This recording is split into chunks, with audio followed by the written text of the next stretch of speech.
দেশ জুড়ে নির্বাচনী ডামাডোল, পাড়া মহল্লায় উৎসবমুখর পরিবেশে প্রচারণা।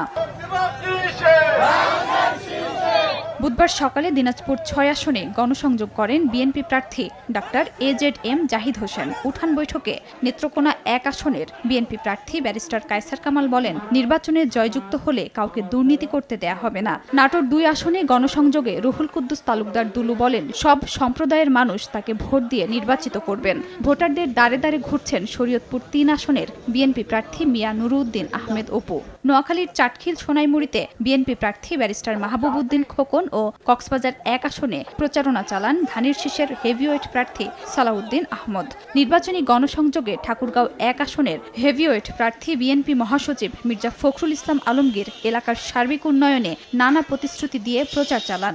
আমাদের আরেকটা দল যারা আগে আমাদের সঙ্গেই ছিল, 1991 সালে ছিল না, কিন্তু না আমাদের সঙ্গে ছিল না, আমাদের সঙ্গে আসছে 2001 সালে। 2001 সালে সরকার করছিলাম, তাদের দুজন মন্ত্রীও ছিল, নিজামী সাহেব আর মুজাহিদ সাহেব। সরকার আমাদের সঙ্গেই ছিল। এখন ওরা বলতেছে আমরা নাকি ওই সময় দুর্নীতি করছি। তাহলে তুমি কি ধর্মপুত্র যুধিষ্ঠির ছিলা? ওই সরকারে তো তুমিও ছিলা, তোমারও তো ওইটাই ঘাড়ে আসে পড়ে, তাই না? তাতে দুর্নীতির ভাগ তো তোমাকেও নিতে হবে কিনা বলেন? আমরা কোনো দুর্নীতি করি না। আগামী 12 তারিখ বাংলাদেশে ধানের শীষের একটা ভূমিধস বিজয় হবে ইনশাআল্লাহ।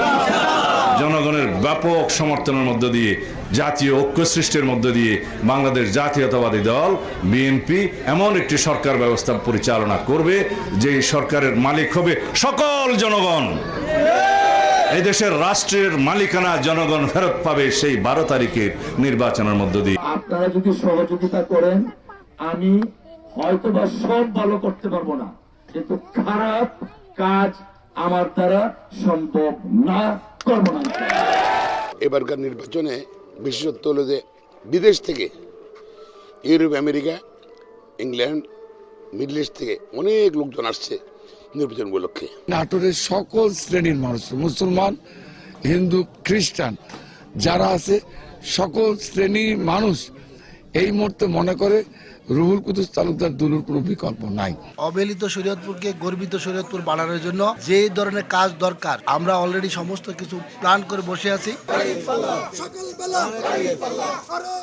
খুলনা ৫ আসনে প্রচারণায় জামায়াতে ইসলামীর প্রার্থী মিয়া গোলাম পরোয়ার হুঁশিয়ারি দিয়ে বলেন, কাউকে হুমকি ও ভয় দেখানো যাবে না। পিরোজপুর ১ আসনে জামায়াতের প্রার্থী মাসুদ সাইদি নেতাকর্মীদের সঙ্গে নিয়ে ভোটারদের দাঁড়ে দাঁড়ে ঘুরে নানা প্রতিশ্রুতি দেন। ফ্রি, ফেয়ার এবং ক্রেডিবল ইলেকশন হবে, মানুষ তার ভোটের অধিকার প্রয়োগ করতে পারবে এবং পরিবর্তনের বাংলাদেশ যেটা মানুষ দেখতে চাচ্ছে, আশা করি সেই পরিবর্তন এবার বাংলাদেশে হবে ইনশাআল্লাহ। ক্ষমতায় যাওয়ার আগে যারা এখন মাদের হুমকি দেয়, ক্ষমতায় গেলে তারা কি করবে? কাউকে হুমকি দেওয়া যাবে না। বেশি ভয় দেখাবেন না, আপনি যে আঙ্গুল দেখাবেন আমারও সেই আঙ্গুল আছে। কুমিল্লার দেবিদ্বারে এনসিপির নির্বাচনী পদযাত্রায় দলটির মুখপাত্র আসিফ মাহমুদ সজীব ভুঁইয়া বলেন, একটি দল নতুন চাঁদাবাজির পরিকল্পনায় নেমেছে। 11 দলীয় জোটের বিজয় হলে নরসিংদী 2 আসনকে ঢেলে সাজানোর প্রত্যয় ব্যক্ত করেন এনসিপি প্রার্থী গোলাম সারোয়ার তুষার। ওয়ার্ড ভিত্তিক সমস্যাগুলো আমরা সমাধান করতে চাই, তো সেগুলো আমরা মানুষের সাথে কথা বলছি, মানুষের সমস্যাগুলোকে এখন নোট ডাউন করে আমাদের ইশতেহারের মধ্যে সেটা রাখবো। আপনারা তো কাজ দিবেন বলছেন, একই সাথে এটা আমাদেরকে বলেছেন যে কাজ নেওয়ার জন্য কত টাকা করে চাঁদা দিতে হবে। পঞ্চগড় 1 আসনে নির্বাচনী প্রচারণা ও উঠান বৈঠক করেন শাপলাকলির প্রার্থী সার্জিস আলম। খাদিজা স্বপ্না, সময় সংবাদ।